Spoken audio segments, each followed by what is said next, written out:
USA Shalom. Let us give all praise, glory, and honor to Yahweh, Bahasham, Yahweh Shai, Bahasham, Racha HaKodash. Don't want to say elders and apostles of the great millstone. This lesson I'm going into today is pretty much on the screen as you see, but I'm going to put it back. Well, no, y'all can't see it. But I just wanted to say peace citations. Give double honor to elders and apostles of the great millstone if I didn't say it. And the peace citations, hopefully, to Israel.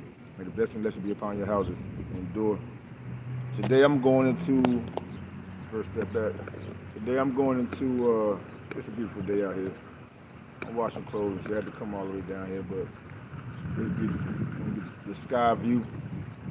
But I want to go into this Genesis chapter, Genesis 12, chapter 27, right? Going into, what I name this?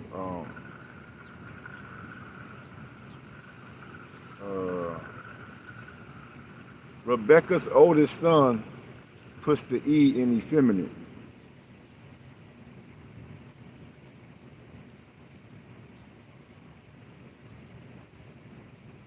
Yep. Rebecca's oldest son puts the E in effeminate. All right. This guy, I want to get to some precepts first. Let's start in Genesis 27. Right. In Genesis 27, if I want to, in case some people tune in, it says, when Esau heard the words of his father, he cried with great and exceeding bitter cry, and said of his father, bless me, even me also bless me even also, O my father. Now what just happened before Esau went into this bitter cry? He had heard his father was telling him how he thought that Jacob was Esau, and he had gave the blessings to his brother Jacob, right? So after he heard this, cause man, Esau, he's just out there doing this thing, he, the custom of our people was that the firstborn will receive the blessings, all right? But that's the beautiful thing about Yahweh Shai Shai. Yahweh Shai has a more divine way of doing things. Even when it came to the son of Joseph, you had Ephraim and Manasseh, right? And Manasseh came out first, but the blessing was given to Ephraim. All right. But anyway, back at the ranch with Esau, instead of just taking accountability, right, or just going with the program, trusting and believing in the Lord that it's for the best that Jacob received the blessing, what did he do? He started crying. He started getting emotional. He started getting effeminate. All right, he said, and when Esau heard the words of his father, he cried with a great and exceeding bitter cry, and said unto his father, bless me, even me also, O my father. And he said, thy brother came with subtlety, and have taken away thy blessing. And he said, is not he rightfully named Jacob? For he hath supplanted me these 2 times. He took away my birthright, and behold, now he hath taken away my blessing. And now this is what somebody that's effeminate would say. They would have no accountability, right? Matter of fact, let me go get that account. He's talking about him taking away his birthright. Where I put it at? Right here. Right. Genesis 25 and verse 27. And it says, and the boys grew, and Esau was a cunning hunter, a man of the field, and Jacob was a plain man, hunting, dwelling in tents. Okay, now that lets you know, as is written in Genesis 25, that these are 2 different nations inside the womb of Rebekah. 2 manner of people, right? They have 2 different ways of dealing with situations, or even interacting when they become, of manhood, right? You have Esau Edom, which today is a so-called white man, starting with their higher ups there at least, how they're so cunning and war tactics and creating weapons of war, for destruction and things of that nature. And then you have Jacob, who's a so-called Negro, Latino, and Native American Indians today, that, just men dwelling in tents, just give them some music, give them some food, and a roof over their head, and a place to take care of their family. That's us all day, every day. We're gonna take care of our family. We're gonna chill, make sure everybody okay and all right. All right, plain man. We ain't gotta be doing nothing too extravagant. Unlike Esau Edom, he wants to conquer the world, right? On his pinky in the brain shit. Anyway, it says, verse 28, and Isaac loved Esau because he did eat of his venison, but Rebekah loved Jacob. And Esau said of Jacob, feed me, I pray thee, with the same red pottage, for I am faint. Therefore was his name called Esau, right? Because the same red pottage. That's why Esau's name red. You know, he's not actually a white man like he claimed to be, right? When you look at his skin, as it's written in Genesis 25, he came out red all over, like a hairy garment. Not feeling like a hairy garment, but like a hairy garment. He was red. You know, when you come out the womb, you do all that crying, and you know your skin start or your blood starts showing through your skin. That was the difference between Esau and Jacob. You know, most babies, they come out, they crying because they come into this pitiful ass world or whatever, and you know, they have a red hue that upon them, right? But you know, Jacob, you know, being more of a dark skinned, a melanated baby, you know, his red wasn't like, you know, Esau. Esau was a totally different breed, you know, of people, of persons, right? Where their blood showed through their skin completely. And that same curse has been upon them since that day. You know, that's one thing in their bloodline that they can't get rid of, except for the fact that you have some Edomites that are walking around here because they have put their seed inside women of color, if that's what you want to call it, dark-skinned women.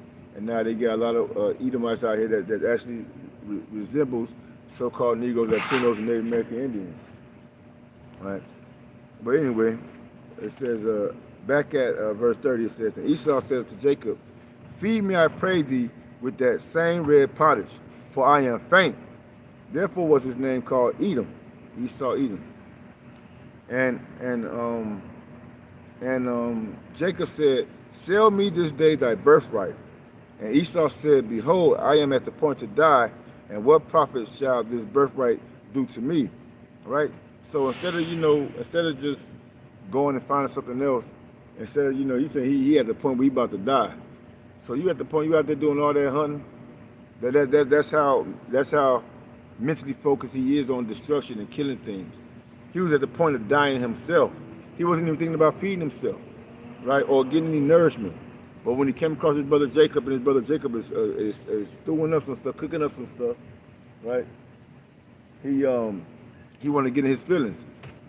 He wanted to get in his feelings, and he to the point. And Jacob pretty much said, well, send me your birthright this day. Now that was a choice Esau made. That wasn't Jacob being actually a supplanter, right? He was probably a bold statement, but that lets you know that this man didn't even care about his birthright. He didn't care what was going to happen to his future generation. He's always been worried about himself. You go to Second Esdras, it's at chapter 12. Was it Sirach? Matter of fact, let me get it. I ain't got to think about it. Let's get it.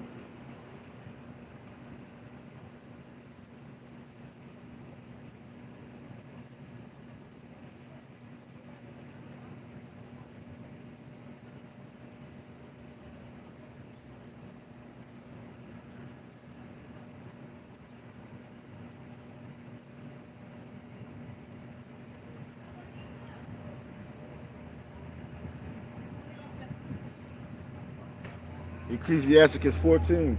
Ecclesiasticus or Sirach chapter 14, it says, a wicked eye envious his bread, and he is a niggard at his own table.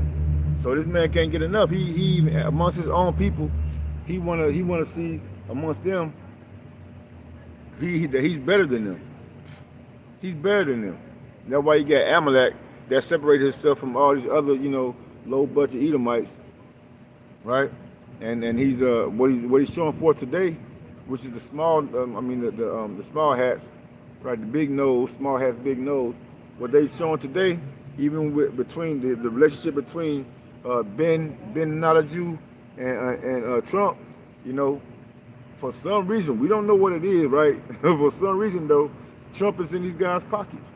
Whatever they telling Trump that he gotta do, he's bowing down and doing it. And not just Trump, but that's just all these elected officials over here that got something to do with politics and government, prestige.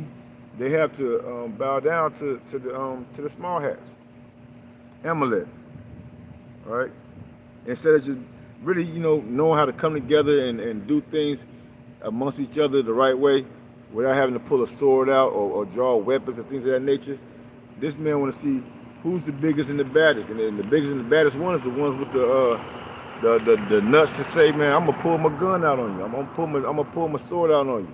I'm gonna pull my missiles out on you. Those are the ones who, that they believe got the biggest power, right? Scare tactics, like what Esau is doing right now in some of these hoods. Let me get it though. Let me go back to it. Genesis chapter 27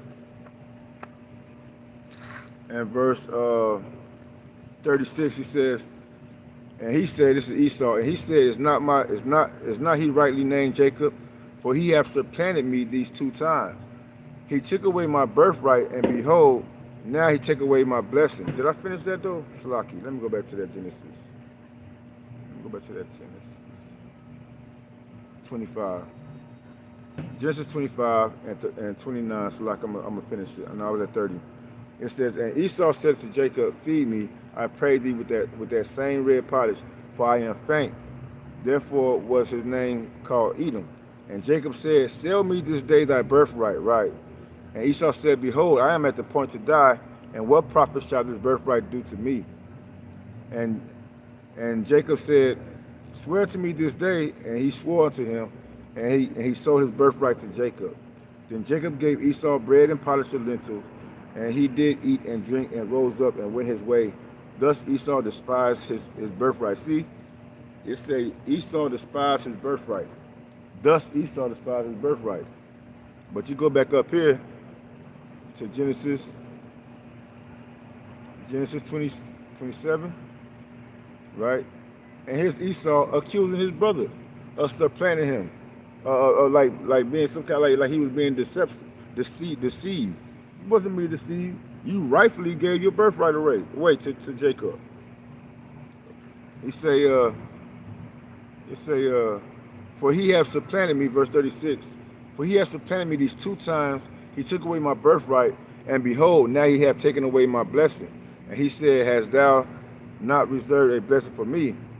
And Isaac answered and said unto Esau, behold, I have made him thy Lord, and all his brethren have I given to him for servants. And with corn and wine have I sustained him, and what shall I do now unto thee, my son? See, now that's a future prophecy that's given to the children of Israel, starting with the elect, all right? The sons of Jacob, right? All the other heathen nations, they're going to be servants to us. And whether y'all like to admit it or believe it or not, this is prophecy that's going to take place. According to Revelations, according to Isaiah, according to Jeremiah, these other heathen nations are going to be the slaves of the children of Israel. All right, it say, verse 38, and Esau said unto his father, hast thou but one blessing, my father? Bless me, even me also, O my father. And Esau lifted up his voice and wept. And Esau and Isaac his father answered him and said unto him, behold, thy dwelling shall be the fatness of the earth and of the dew of heaven from above. And by thy sword shall thou live, and shall serve thy brother. And it shall come to pass when thou shalt have the dominion, that thou shalt break his yoke from off thy neck. All right? And that happened for a moment in time, right? Where under King David, Esau, Edom, they were, servants, right? They were servants. But before King David, what happened? Let me go here to Genesis. Is this it? Matter of fact, before I get there, let's listen to Esau's plea against his brother. The reason why you still see to this day, Esau Edom has it out for the so-called Negroes, Latinos, Native American Indians. Back in 2020, if you can recall, The main people that this character tried to get to take that jump shot was the so-called Negroes, Latinos, and Native American Indians. They were pushing that narrative hard. They even had these punk ass bullshit ass entertainers, boxers and singers and athletes trying to push that bullshit, try to get the majority of our people to take that jump shot, which a lot of our people did with their dumb ass. Now they coming up, they coming up sick, they coming up, in a bad case. Look at being unhealthy or even unalive. But anyway, Genesis 27:41 it states, and Esau hated Jacob because of the blessing wherewith his father blessed him. And Esau said in his heart, in his mind, in his life, the days of mourning for my father are at hand. Then will I slay my brother Jacob. Okay? So this fool from the beginning, of their, you can't say, from the beginning of their inception, while they was in the womb, it came out okay? It came out perfect, man. No Bless. problem. Bless. I had to thank the guy, Yeah. I said, man, I had to stop the man. The machine stopped, so I went and congratulated him. The machine That's But respect. now our places like that. Right. They're so greedy, you end up spending $2. They want their, Try to. Yeah, they want their money, yeah. Yeah, a blessing, brother, man. Likewise, you too, bro. Appreciate it. So I probably got like 10 more minutes then. They say, and Esau, Salaki. Yeah. I'm gonna go to 42 because this is the attitude that Esau had toward his brother, which is Jacob, and now his descendants from Amalek and all his other descendants of Esau, Edom, they had the same sentiment toward the children of Israel to this day. The children of Jacob to this day. The so-called Negroes, Latinos, Native American Indians. These guys don't fucking love you. They don't have, if anything happened to you, then fuck it. It happens to you. They're not going to shed a tear for you. They're not going to go on a press conference for you. They're not going to do any of that shit for you. But let something happen to their people, then you get our people up there boo-hooing and crying, bitching and moaning. Y'all going to find out sooner or later, man, that you're going to see this devil's horns, put it that way. It say, verse 42, and these words of Esau, her elder son, were told to Rebekah, and she sent and called Jacob her younger son, and said unto him, behold, thy brother Esau, as touching thee, doeth comfort himself, purposing to kill thee. Right. So Rebekah been telling us this from the beginning, and she's telling us this now through the Spirit. Right. Through the knowledge, wisdom, understanding, through the men. Wisdom is out there telling you to flee away from this motherfucker. Don't be in cahoots with this guy. Don't think he got your best interest in heart. But nope. Our people want to hold hands and shit. All right. I'm gonna leave you off from that. This dude is effeminate. The worst man ever in the world is an effeminate man because he has the strength of a man, right? But he has the mentality of a woman. He's fickle. He's easily manipulated. He's easily convinced and persuaded to live off his emotions. A man is supposed to be able to sit down, assess a situation, meditate on a situation, and come up with the proper judgments to handle whatever situation he confronts himself. Not to be all loud and boisterous, and you can see an individual based on how emotional they are compared to them just sitting back and just watching what's going on. The ones you see sitting back and watching what's going on and observing and quiet, those are the ones you should be more watchful of or more mindful of. All them loudmouth idiots, you know what I mean? Yeah, you got some ones they all dangerous. They all stupid. Loud mouths and people that's easily provoked or easily want to provoke things to happen. Those they crash outs. But that's not the nature of a man. That's effeminate. That's why I say Esau Edom is the main, he put the E in effeminate. Right? It's he purposed to kill him. That's the same spirit that a lot of these gangbangers got. Right? A lot of these gangbangers got that effeminate spirit because they be raised by their mom. They don't know what a real man is like. And then they go out in the streets and everything like that. And all the dudes in the streets was raised by women too. So now you get a double portion of effeminacy. Is that how you say it? You get a double portion of the spirit of feminism on you. Instead of just being under the guidance of a man that's going to tell you, hey, operate like this, get your money, stay away from the bullshit, treat everybody, how you want to be treated. If they don't give you no respect, you don't give them don't even deal with them. Focus on you, your household, you should be all right. But anyway, yeah, most of these dudes in the streets, all they can teach a young man is bickering back and talking behind people's back and stuff, just like a female. Oh, with Blazer Skip, you got this, but it's judging each other's, just all type of, it's just mess, a big mess. But anyway, I'm gonna go to this, let me get this, and jump down, this is what I want to get. Genesis 32, and I'm starting verse 11, it states, this is Jacob, because he after he had fled away to Laban and everything like that, he got his wives, he knew that he had to come back across his brother one day, right? And that was this day, Genesis 32 and 11. So Jacob is praying to the Lord. He said, deliver me, I pray thee, from the hand of my brother, from the hand of Esau. For I fear him, lest he will come and smite me, and my mother, and the mother with the children. Right? So he's going to take out me, Rachel, Leah, and the 12 tribes, and all the other mother and the 12 tribes of Israel.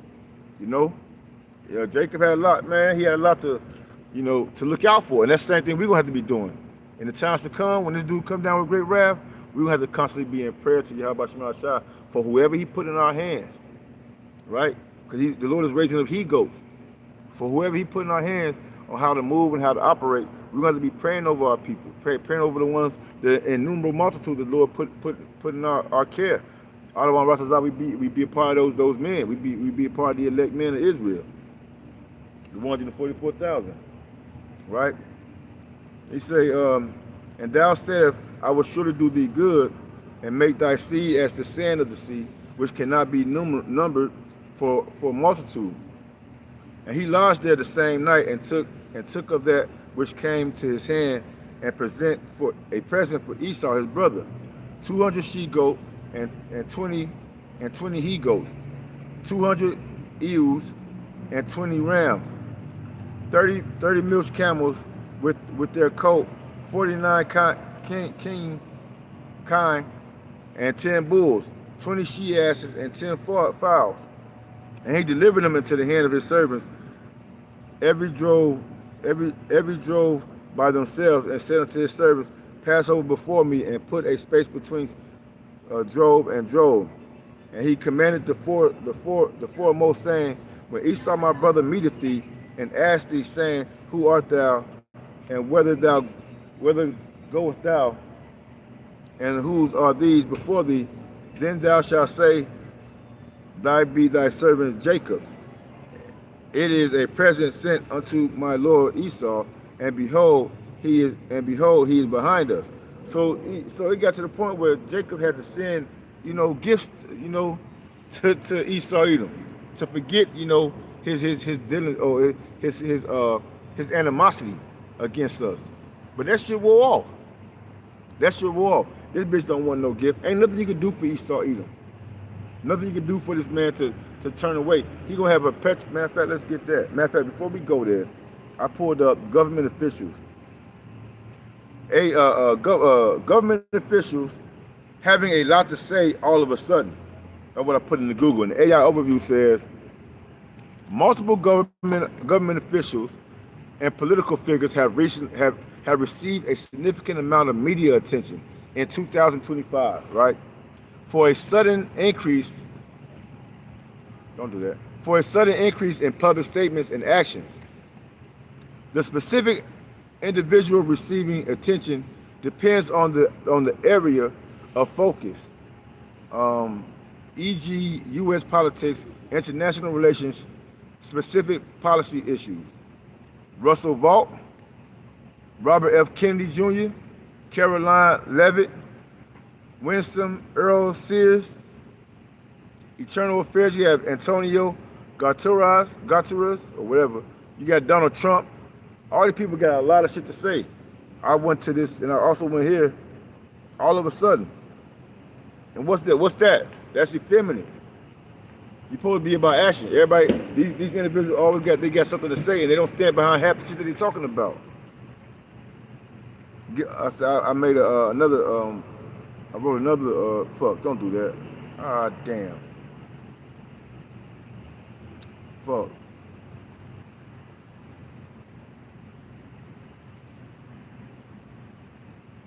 Fuck, man. It's alright, man. Damn it, because he had exactly what I wanted to say. Now I had pushed the fucking damn thing down too fucking much. This is the same dude. Okay, I'll just go to this motherfucker, man. What's the dude's name? I said government official statements in Memphis, Tennessee. AI overview. Most recent official statements in Memphis and Shelby County primarily concern the deployment of a federal task force and the Tennessee National Guard to address crime. Officials have also commented on school board actions and local budget matters. Mayor Paul Young, is that his name? Is that his name? Mayor Paul Young? It was a dude, he was talking that shit. He was telling his, damn it, man. I can't believe I had just cleared that shit. He was telling his, let me see if I go back, what they gonna do. Damn it, man, y'all ain't gonna give it to me, huh? Bitch. Give me 1 second, family, Salaki. But this is a dude that was talking about these gangsters think that they're popping, or that they are so hardcore. He's like, hey, you ain't seen nothing. We hardcore. And the same thing that Trump said, he told his officers out there in Memphis, hey, do what you gotta do. Showing you monsters. Pretty much was the statement. If I can get it, man. Come on, man. Come on, man. Give me that shit. Here we go, yeah. White House Deputy Chief of Staff Stephen Miller, that motherfucker. Yeah. He said, at a late September press conference, Miller engaged law enforcement to police aggressively, stating the gangbangers that you deal with, they think they're ruthless. They have no idea how ruthless we are. Coming down like a they speaking as a dragon. Coming down with great wrath. Let's go here. Revelation chapter 12 and verse 12, it says, therefore rejoice ye heavens and ye that dwell in them. Woe to the inhabitants of the earth and of the sea, for the devil is come down unto you, having great wrath, because he knoweth that he have a short time left. And that coming down, having great wrath, it is not the spiritual demon Satan coming down from the skies. That's not what that's talking about. It's talking about people that's being in rulership, specifically known as the devil, or playing the part of a devil on the earth, a deceiver, a slanderer. And that goes back to Esau, Edom. The Proverbs 9:24. The earth is given to the hand of the wicked. Those are people that's in rulership right now. Right now. They have the whole wide world is in their hand. And all they've been doing is destroying the shit, day by day, year for year. Every moment. They don't sleep without causing some kind of bullshit. I gotta get ready to get up out of here though. Right?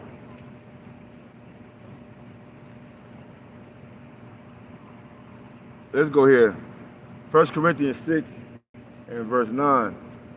Know ye not that the unrighteous shall not inherit the kingdom? The unrighteous shall not inherit the kingdom of God. Be not deceived, neither fornicators, nor idolaters, nor adulterers, nor effeminate, nor abusers of themselves with mankind, nor thieves, nor covetous, nor drunkards, nor revilers, nor extortioners shall inherit the kingdom of the Most High. And that going to Esau Edom. Esau Edom fit all those categories. 1, 2, 3, 4, 5, 6, 7, 8, 9, 10. 10 different categories. That's perfection. Right? 10 different categories. He fulfills all those categories. Esau Edom is the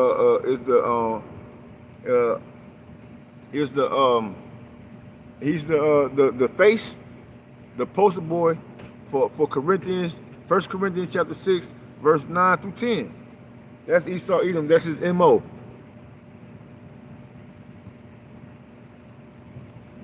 Let's go ahead to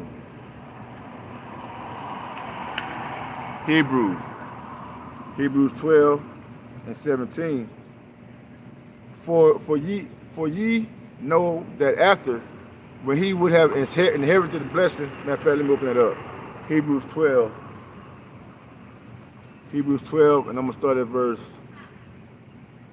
I'm gonna start at verse 15. It states, Look diligently, lest any man fall of the grace of the Most High, lest any root of bitterness springing up trouble you, and thereby many be defiled. Bitterness. Who was bitter? Who was bitter, weeping and crying about Jacob getting the blessing? It was Esau. Edom was crying bitterly, right? It say, lest there be any fornicator, as we just read in 1 Corinthians, right? That's one of the characteristics of this guy. He effeminate. Unless there be any fornicator or profane person, as Esau, he put the E in effeminate, who for one morsel of meat sold his birthright. So that's a second account saying that he sold his birthright. Jacob didn't make that man do a damn thing. Jacob didn't make that man do nothing. He put an offer on the table and he took the offer. But now, like a person want to renege because things ain't going their way. Now he want to get salty and come down with all type of destruction. He want to be a big mouth. Now he got the balls to talk shit. All right, we just waiting for you to do what you gotta do, Esau. At the end of the day, we know you gotta do what you gotta do. So we just waiting for it to pop off because we know that what the outcome is going to be. Verse 17 it says, For ye know how that afterward, when he would have inherited the blessing, he was rejected, for he found no place of repentance, though he sought it carefully with tears. Yeah, the kingdom of the Most High is not for this guy. All right, so get prepared to get used to that. Get prepared to put them chains on. I gotta get ready to get up out of here. I got 5 minutes. I'm gonna give it. Let's go to 2nd Ezra chapter 6. Right, since they want to talk big and bad and talk shit, right? It go to verse 18, and it said, Behold, the days come that I will begin to draw nigh to them that dwell upon the earth. Right, that's the Lord. He said, and will begin to make inquisition of them. So now the Lord about to put a what they call that? Put a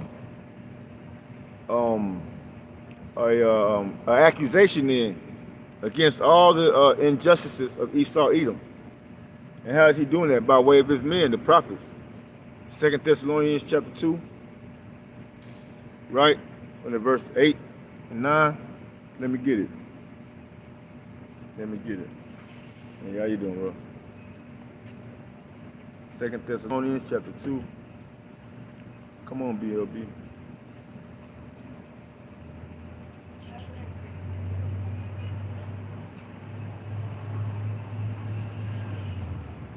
Well, I'll say like 8.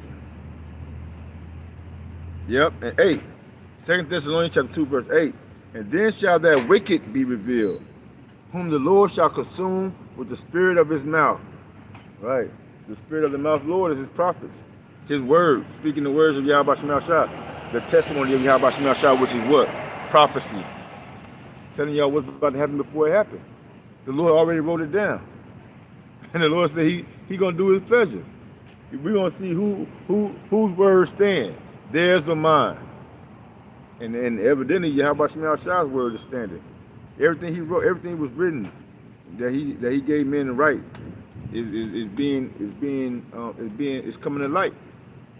Back to 2nd Ezra 6 and 19. Again, he says, and we'll begin to make accusation of them, what they be that have hurt unjustly with their unrighteousness, and when the affliction of Zion shall be fulfilled, and when the world that shall begin to vanish away shall be finished, then will I show these tokens. The book shall be opened before the firmament, and they shall see all together. The books being opened before the firmament is the Lord exposing Esau Edom through his prophets by way of the unicorn, the internet. All right, the word is being displayed to anybody with a cell phone, a tablet, a TV. The truth is being exposed. The truth is coming down like the dew. The truth, the word of Yahweh Shema Shah is watering the whole world right now.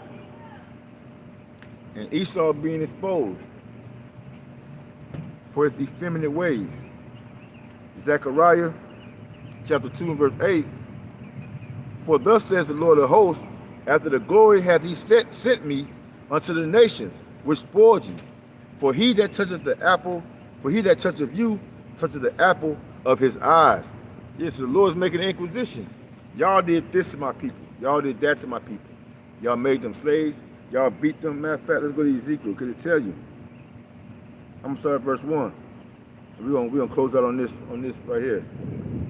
Ezekiel 35, verse 1, it says, moreover, the word of the Lord came unto me, saying, Son of man, that's the men of Israel, set thy face against Mount Seir, and prophesy against it. Mount Seir is the government of Esau Edom. Right? It say, and say unto it, thus says the Lord God, behold, O Mount Seir, I am against thee, and I will stretch out mine hand. Well, y'all gotta do this shit right now. I will stretch out my hand out my hand against thee, and I will make thee most desolate. So the Lord's about to destroy this place. All the lands where Esau Edom is at, the Lord about to get rid of this shit. Verse 4, he say, the major lands, that's causing all this war. The Lord about to set these nations up against the land of Israel and the land of America. It say, and I will lay thy cities waste, and thou shalt be desolate, and thou shalt know that I am the Lord. Because thou hast had a perpetual hatred, and hast shed the blood of the children of Israel by the force of the sword, in the time their calamity, in the time their iniquity had an end. And we talking about the time we about to go into right now, Jacob's trouble. This dude about to come out slashing, bashing, destroying. Majority of the 2/3 of Israel, majority y'all are gonna be caught up in the hands of Esau Edom. Esau Edom is gonna have one last bloodbath chance of getting back at the children of Israel. That same perpetual hatred that he had toward Jacob in the beginning, this is his last chance of unleashing his total fury upon the children of Israel. But the elect shall be saved out of it. Pursuing Daniel chapter 12. The elect shall be saved out of it. He say, verse 6, therefore, as I live, say the Lord God, I will prepare thee unto blood, and blood shall pursue thee. Since thou hast not hated blood, even blood shall pursue thee. Thus will I make Mount Seir most desolate, and cut off from it him that pass out, and him that run through, that returneth. So this America being one of Esau Edom's major headquarters, this is going to be a place where nobody going to be able to go back and forth through this place no more. It's going to be totally desolate. This place is going to be looking like nothing but rocks and rubble. You're not going to be able to grow nothing over here. You're not going to be able to make no produce over here, raise a farm ever again. America about to be totally destroyed. It say, verse 10, because thou hast said, these two nations and these two countries shall be mine, and we will possess it, whereas the Lord was there. You know, Israel and here in America. But primarily, this is a two word meaning, a two meaning, because it also goes back to the two nations and the two countries being the southern kingdom and the northern kingdoms of Israel. All right. Verse 11 says, "Therefore, as I live, said the Lord God, I will even do according to thine anger and according to thy envy, which thou hast used out of thy hatred against them. And I will make thyself known among them when I have judged thee.